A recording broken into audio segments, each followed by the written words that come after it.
போதைப் பொருள் உட்கொண்ட பிறகுதான் இதை எப்படி நம்ம முறியடிக்கிறது அப்படின்னா, நீங்க போய் யார்கிட்ட சொல்ல முடியும்? நான் சொன்ன கதை தான், 60 வயசுக்கு மேல இருக்கிறவங்கள்ட்ட சொல்ல முடியாது. அப்ப 18 வயதுக்குள்ள இருக்கக்கூடிய இளைஞர்கள், அவர்கள் அதே மாதிரி இளம் குழந்தைகள், இவர்கள் பக்கம் அதை திரும்பாம பாத்துக்கணும்.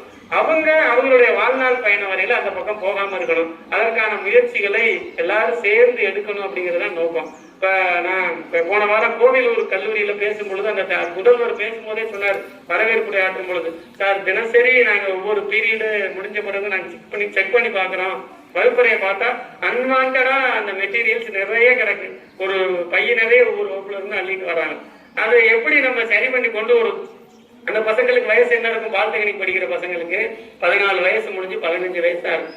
இந்த வயதுல அவனுக்கு வருமானமும் கிடையாது. அவனுக்கு வருமானம், படிக்கிற பசங்களுக்கு வருமானம் உண்டா? அம்மா அப்பா தான் படிக்க அனுப்பி வைக்கிறாங்க. வருமானம் அவனுக்கு கிடையாது. ஆனா அந்த பொருளுக்கான செலவை எப்படியாவது அவன் பொய் சொல்லியோ அல்லது